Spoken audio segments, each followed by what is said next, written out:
We're live. Thanks. Awesome. All right.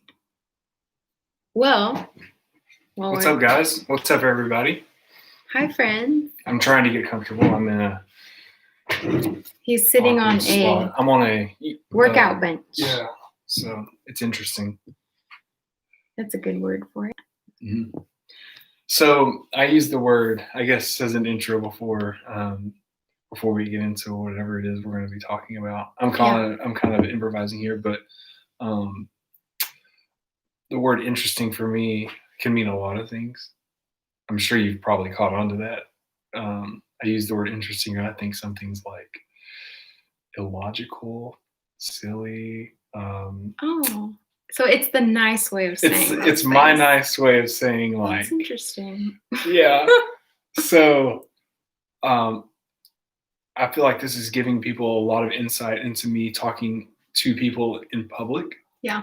So when I'm talking, if I disagree with, it's a way for me to disagree with somebody in a more kosher way, or a more a less offensive way. Like, that's interesting, and and kind of try to like end the conversation to move to something else. Yeah. That's interesting. And sometimes it's usually if I just think something's interesting that I know nothing about. So I probably need to have more words to put to like different things, because it can mean a lot of things for me. Good to know. All right, guys. So today we're on here just to hop on, kind of give you guys an update about what's going on in our life, I guess. But we're going to start with a Bible study that's definitely relevant, which, all of the Bible is always relevant. But especially in this time, I'm going to read from Mark, and it's chapter 10, verse 42, 43. I didn't really tell Mark what we were going to read. So I'm reading it as she's reading it. I'm reading the actual context of it before I jump in, but I'm listening to you. I'm multitasking. Okay, perfect. All right, so it reads, Jesus called them over and said to them, "You know that those who are regarded as the rulers of the Gentiles dominate them, and their men of high positions exercise power over them. But it must not be like that among you. On the contrary, whoever wants to become great among you must be your servant." I really like that. I think it's good to know that, or a good reminder that if you, on every situation and in every situation, to be a servant. And there are godly ways to be in authority, and there are definitely ungodly ways to be in authority. Yeah. What are your thoughts? I was going to ask you if you know where my personal Bible is. Yes. Is it over there in that bag? No, I think it's sitting on my desk. Yes, you're right. I'll go get it real quick. On that thought, grab your coffee, and we'll be back in a moment. In the meantime, you can check out our lovely home gym. So I guess, sorry, what were you saying? What were you talking about just now? Oh, it was a break. We're having a commercial moment. I was showing our home studio. Yeah, it's growing. It's in the process of growing. Okay, so to what you said, yeah, I think it's an interesting verse, or this particular passage is interesting. This is when James and John come to Jesus and request to sit at his right hand and at his sides, and they wanted to be viewed as great in the kingdom. And then Jesus responds with great clarity and almost against what the culture and the times are, because to be great in almost any culture is to be looked at, to be seen, to be well thought of, to be not only well thought of, but well spoken of to others. And so all of these things to be pointed to as a source. Like these are things to be great. So if we look at King Saul when he first came into being the king of Israel, like he was what everyone would look to as a king. And then we quickly see that he quickly fell, and the Lord removed his blessing from Saul. But long story short, in the world standards, we look to people of great influence. And then so Jesus is coming completely countercultural to that and saying, to be great, you have to be the least, and you have to be the servant. And then on the same topic, when it comes to our cultural climate, and then also um, um, some of the political issues going on, like always, what comes to mind is Romans 13. If I can get there real quick, I'll try to turn there, and you can interrupt me whenever. Coffee break.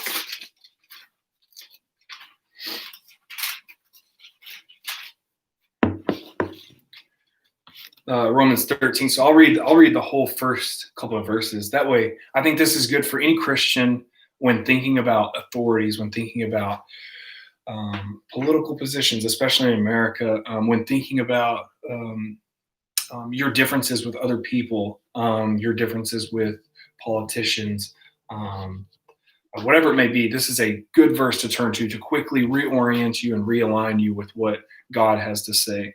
And so in Romans chapter 13, verse 1, I'll start off. It says, "Let every person be subject to governing authorities. For there is no authority except from God, and those that exist have been instituted by God." So let's stop right there and just think about that. Like every person, whether it's your teachers in school, college, high school, whatever, your pastor, your local government in the towns you live in. There's all kinds of governing authorities that we are to be subject to, and then ultimately in our nation in America, it would be the president, the branches of government, three main branches of government, and who execute the law. So that would be police officers, all of that kind of stuff. But anyway, it says those people that God's instituted, they're instituted by God. And so it's very easy to have our own opinions a lot of times when we hear all of the stuff that's going on. I mean, what are some things that are going on? I mean, I'll stop. Am I getting off track of where you're going with this? Because this is great. Okay. This is good. Some things that are going on. I know race issues is a big deal. Conspiracies or actual things that are going on. So there's some things that we'll just be transparent. There's some things that I don't watch the news sometimes, not because I disagree, not because I don't want to understand what's going on, but because I get very impatient with confusion. And I think a lot of times news sources just confuse people, and so it can take two best friends and make them enemies because of the confusion that's going on. And if there's one thing God isn't, it's confusion. God is a God of order, and he's a God of unchanging consistency. He's immutable, right? And so that means that he doesn't ever change. So if God is good, that means that he's always going to be good. He's never going to not be good. It would not be good if God wasn't good. It'd actually be if God was ever bad and he was unchanging, then he would be always and forever bad. But thank the Lord that he's not. He's good, and he's never going to change from not being good. And so, so we can trust that when Paul writes the letter to the Romans and he talks about these governing authorities and that they've been put there by God, from a God who's always good, we can trust that, okay, God's in control. He's good, and so he's not going to let me fall. It may look like things are chaotic, but God's in control and ruling. And then it follows, says, therefore, whoever resists the authorities resists what God has appointed, and those who resist will incur judgment. and we're not going to get into it. I don't think we're going to get into it on this episode, but there have been times in the world where people, including Christians, have rebelled against particular systems and governing authorities, and that's a topic for another time. But right now, we're just, I think, from what it appears from the verse that we've picked, just talking about submission to authorities and being a servant. And then we can also look at Jesus' example. Jesus is the highest and most supreme authority. He's unequaled in authority. If there's someone who has a great authority, Jesus is greater. And what did he do? He came. He didn't just come, but he came in the lowliest form. He came in the form of a servant. He came in human form, and he was the least looked upon guy for what the Jews were expecting for a Messiah, for a Savior. He came to the least of these, us. And so I think Jesus is the supreme example of it. So he's actually, when he speaks these things to the disciples, he's actively in that moment being a servant. Like, he's not exercising his authority that he could wipe away all evil and submit all things to himself and make every knee bow, but he doesn't. He's coming as a servant to save us. And so, yeah, that's my thoughts on that. That's really good. That was better than anything I was going to say. So there's that. Teamwork. Yeah. Teamwork. It's really good. I guess we'll go off the bullet points that I have written or in this True Womanhood study book that I have. It says authority is not self-appointed. It's delegated by God. Authority is not personally owned. It merely stewards and manages that which belongs to God. Authority is not about rights. It's about responsibility. Authority is not about seeking prominence. It's about giving prominence. Authority is not domineering and dictatorial. It's humble and gentle. Authority is not about getting, it's about giving. And two more, authority is not about selfish gain. It's about selfless sacrifice. And authority is accountable to a higher authority. Every authority is accountable to a higher authority. And all are accountable to God the Father, who is the ultimate authority. It's really good. Yeah. And I think a lot of these points even are derived from that passage in Romans. Mm-hmm. And then other places. I think, the main thing. Oh, we have a couple we have comments. Hey, I just saw this. What's up, Mallory? I think so. When thinking about prominence, I think there's a lot of areas that we want to place importance on ourselves. We want people to see, even if it's so ingrained in our nature that we even miss it sometimes, that we want people to hear what we have to say when we come to the conversation, when we come to the table and we talk about anything. Let's just pick our own professions, our own fields of expertise. We enjoy it. It gives us pleasure to feel important in those moments.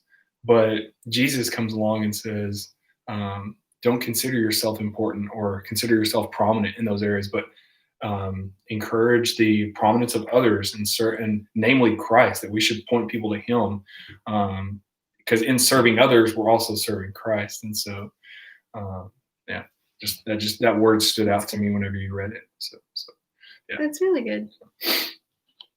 How shall we close this? I could read the rest of this passage from Romans. Sounds good. I would say anytime anyone's frustrated with politics, as a Christian, go-to chapter is Romans chapter 13, verses 1 through 7. There's other places. There's texts in the Old Testament that you could go to. But I'm just saying this for my quick go-to, very plain, is these verses from Romans. And so in verse 2, he says, therefore, whoever resists the authorities resists what God has appointed, and those who resist will incur judgment. For rulers are not a terror to good conduct, but to bad. Would you have no fear of the one who is in authority?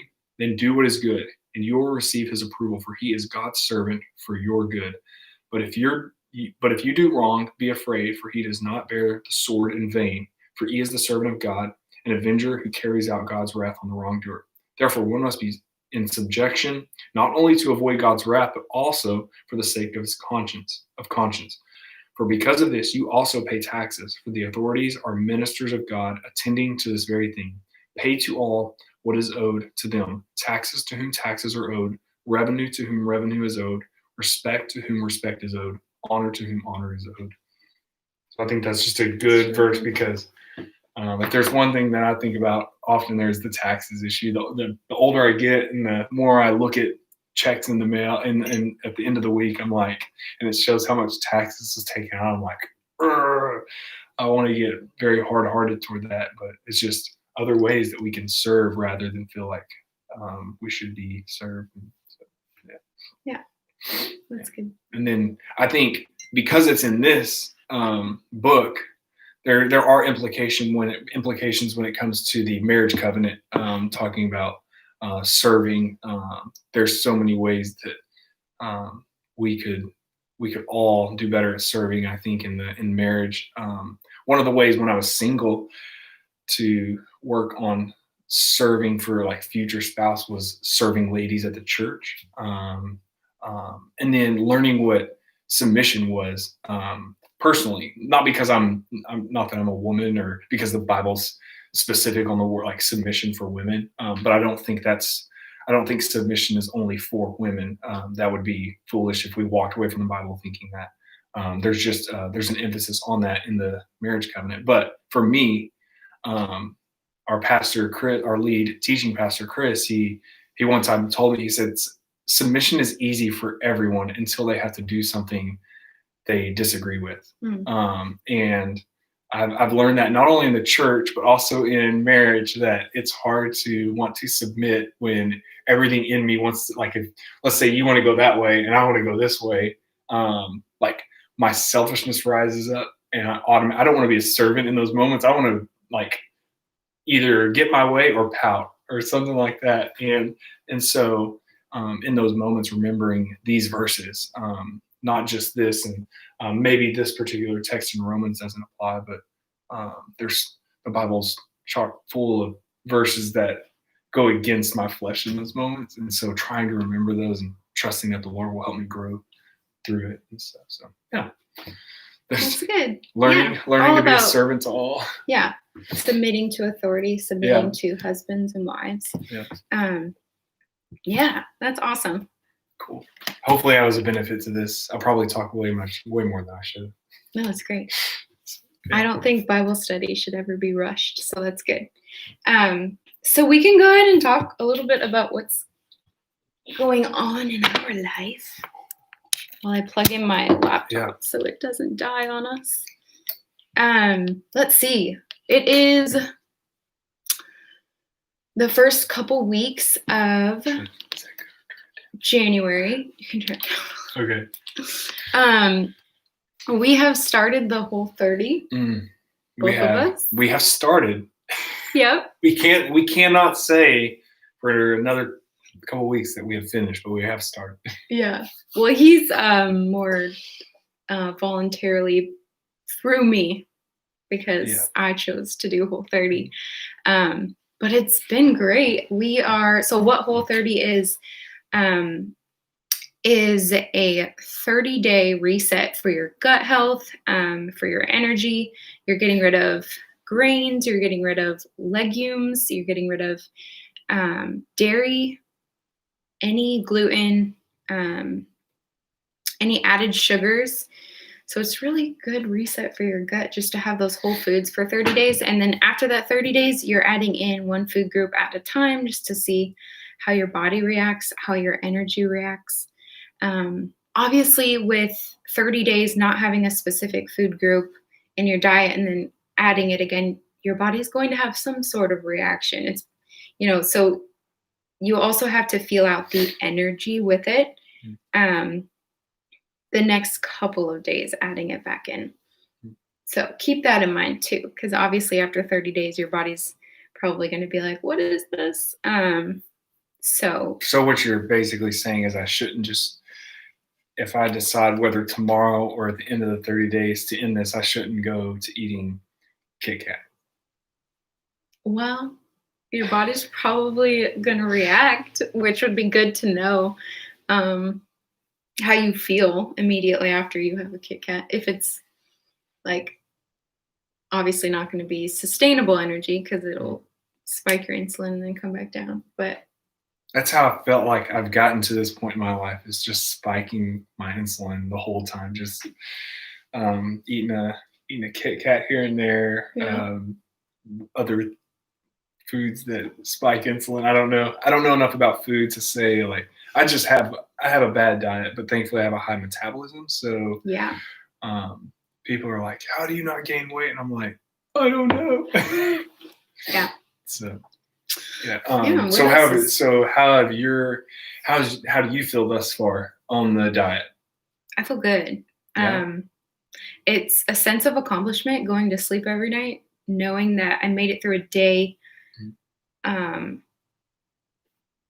on the Whole30 without feeling like I needed dairy or gluten. Mhm. But that if I had a moment of hunger, that I could go to fruit, I can go to vegetables, I can go to meat, eggs are allowed.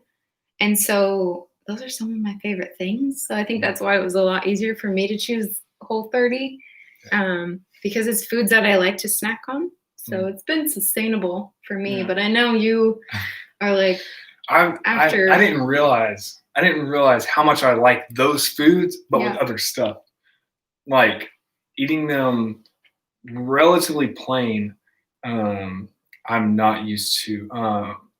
But or if I did, like I'll eat it with A1 steak. Any type of meat. If I have A1 with it, I can eat it. yeah, I don't need it to be seasoned. Stuff like that. Where here it's very selective on what we can eat, and so it's definitely been a struggle, because uh, yeah, and because of my own work schedule right now, or lack of work schedule, because it doesn't start till next week.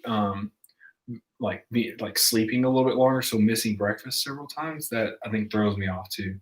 Um, sure. Yeah, because then it so only gives you a smaller time frame to get all your calories in. yeah, So it's like, oh, I missed breakfast. Now to get those calories in, the meals have to be bigger. yeah, Um, but yeah, yeah, it's an adjustment. yeah. I am at the point. I'll be really honest with everyone. And I told Maddie that I asked her. I said, "Would you be disappointed in me if I didn't finish the Whole30?" And she was like, "No." I would. I think at this point I would be more disappointed in myself, just because it's a goal and it's not fun to miss a goal. Yeah, Um, that's true. but I feel like I should yeah, put it's my blue light blockers on. sure. Um, but it has a lot of reflection on your eyes in the Oh camera. yeah, you can see Yeah, the window back there. Is yeah. that what that is? No, No, it's that's you. us. It's like a reflection of a reflection. Um, yeah. So then, and I'm starting a new job next week. I was supposed Yeah. to start on January 4th after we got back from Iowa. We went to Iowa for Christmas and New Year's. But I was supposed to start a new job on January 4th, and that has been pushed back, because of holiday delays, and then also a computer. And so the computer's in the mail and it's going to be here on Monday. So really excited about that. Yeah. Starting some new, this year is going to be it's just a new year for both of us, being newly married. A lot of new things happening at our church, new job for both of us. Or we're still trying to get some things worked out for Maddie on fitness, HGA stuff. And so a lot of things in the workings, a lot of things starting. And so, or a lot of things have already begun as well. So we're moving along. What else is going on with us? This is kind of big news. I don't know if I should like share it. Might as well. Might You as already well. did, because now no one wants to leave this video now thinking, what was she going to share with us? Well, we're in the clear to have a baby when we want to. Okay. See, I thought something was going to change. When I picked my coffee, I was like, is she going to tell me something that's changed since the other day when we went to the... No. Okay. All right. I was like, what? I had some second guesses there. Yeah. Yes, we are.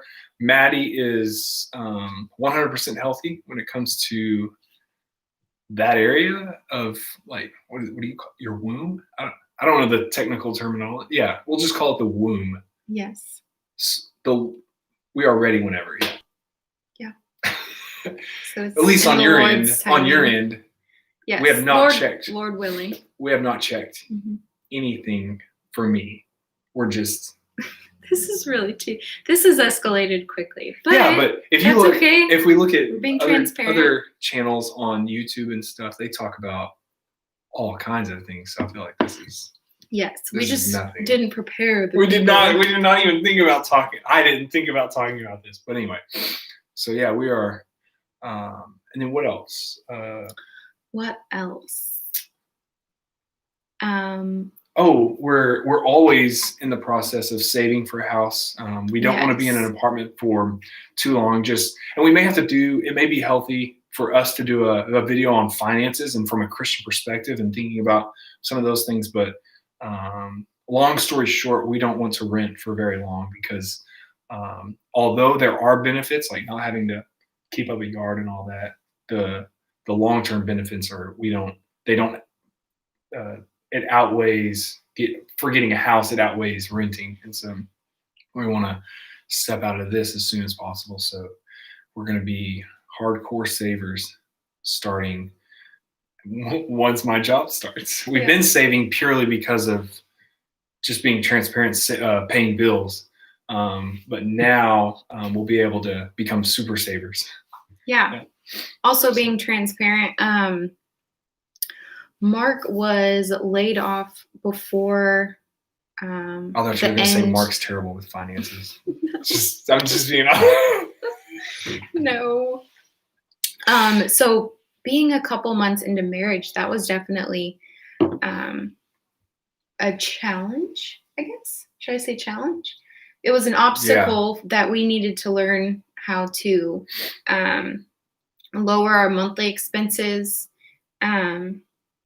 And also Mark was generously offered side jobs. So we were able, the Lord provided. Absolutely.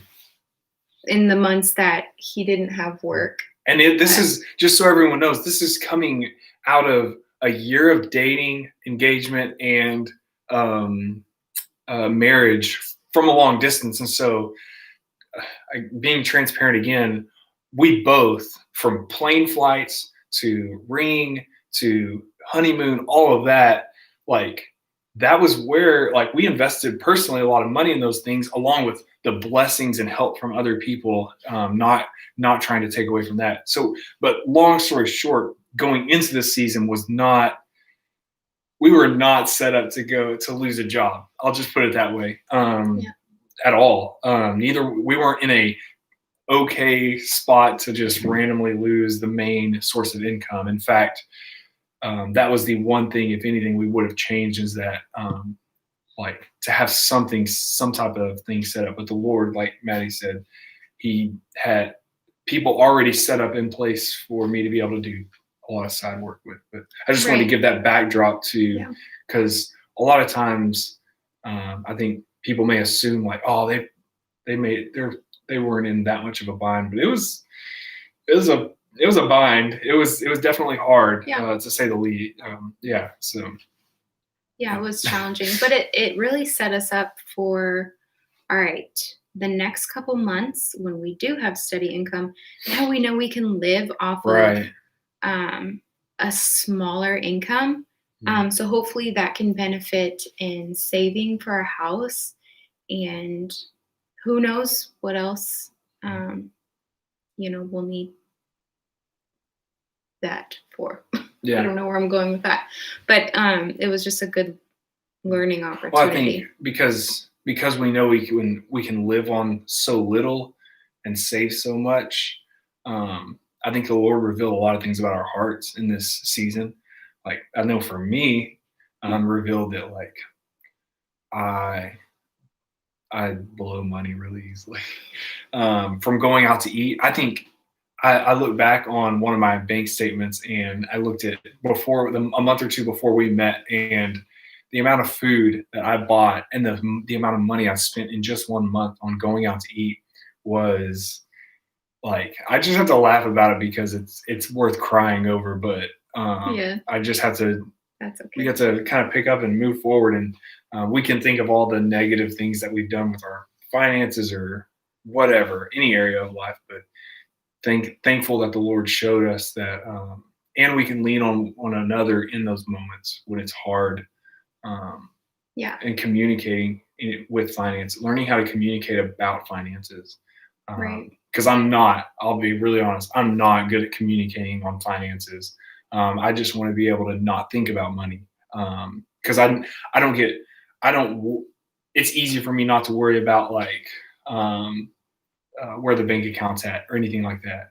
I'm very careless, just to put it bluntly, in that area. And so for someone from Maddie's perspective, who's like, who not only cares about it, but she maintains things in that area way better than I ever will. I can promise you that. Um, it was good that the Lord brought us together, and like I can see His sovereignty in our own personal gifts in that area, along with other areas. But we definitely are strong where the other one's weak. And I think the Lord used this season to reveal that about ourselves Mm. for sure. Yeah. I also had to make sure that savings and finances as a whole wasn't an idol for me. So that it wasn't something that I'm checking like multiple times a day. It's that all right, I have goals in place, and then just let it be. And next time you invest, just let it be. Same thing with the stock market. You could go on every single day and just sit there and watch numbers. But if you're not um, careful, it could quickly turn into like a changing your mood and things like that. So it's just remembering that it's a means of investing your money in a healthy way. It should be a healthy way. So just put it there and let it do its thing. Yeah. And then, so I mentioned doing a video maybe in the future on finances. If any of y'all have questions regarding, sorry, I painted something black and I haven't cleaned them off. But if you guys have questions about, okay, how do I look at finances from a Christian perspective, from a relationship perspective, any of those things, leave a comment or send us a message, and we want to get in touch with you guys, because if there's one thing I feel like the Lord's blessed us with is a discipline in the area of finances. And I say we because on my own, I can't say that. I can't say that the Lord's blessed me with the strength and discipline in that area, but us together, I think the Lord's really blessed us, and learning how to find ways, interesting ways of income, and then also where to navigate that money. Because long story short, if you don't have your money assigned to a place, then it's going to find a way out of your possession. It's gonna find a place. Yeah, and usually not in your pocket, usually someone else's pocket. And so please ask us questions regarding that. Ask us questions regarding anything relational, and it'll help us also plan for future videos. So yeah. Yeah. Yeah. I feel like we've touched a lot of topics. Yeah. Health.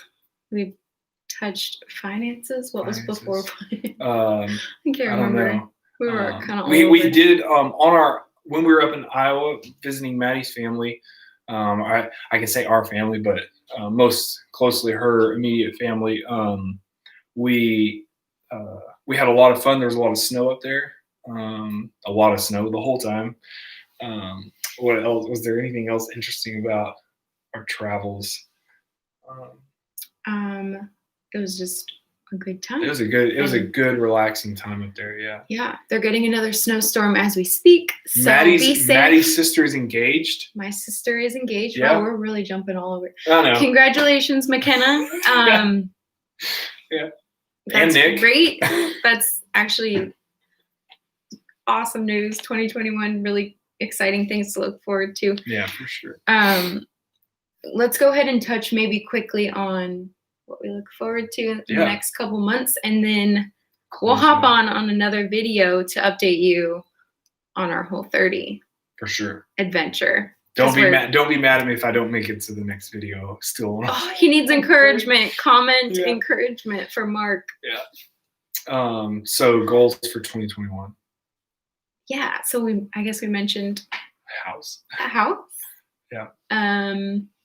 Coming on here more often, making a routine schedule to do a Bible study, and then answer questions. We'll definitely come up with some different topics too that maybe we would have found helpful to watch, especially in our dating relationship and things like that. I know there were topics that I always YouTube searched or wanted to know more about. So for sure. Yeah, I think for both of us, we're really excited for 2021. Our church life, there's a lot of new things that are happening in the church. We have our theme for the year is resolved, and an emphasis on praying, reading the Bible. Let's see. There's 4 words: pray, read, something, go. And I can't remember all of them, and I should know these things. I don't remember either. So if Chris or Greg watch this video, they'll be disappointed. But anyway, there's a lot of things happening at our church. We're looking forward to now that my work starts, that'll be able to help navigate some of the HGA fitness stuff for Maddie and help support that. And so praying for new clients and Mallory. Oh, thank you so much. Grow and go. Yeah. So it's pray, read, grow and go. Yeah. That's awesome. Yeah. Thanks a lot. And then so really, I'm personally really excited because Maddie has a gift and a calling and I didn't expect you to say that. Yeah, for fitness and helping people grow in that area, but in a God glorifying way. And so really excited for that and see what God does in that area for 2021. So yeah. Awesome. Yeah. All right, guys. Well, 37 minutes later. Shall we sign off? Yeah. Thanks for listening, guys. If you watch it later, please like, comment, subscribe, share. We really appreciate it. Thanks for the comments, Mallory. Authorities. Oh yeah, sweet. Now we can respond. Yeah. So we can end and then respond to comments later. Yeah. We hope you guys enjoyed the video. Again, leave comments about anything and everything. For sure. Yeah, and we'll talk to you guys next week. Yep. See y'all later. Bye.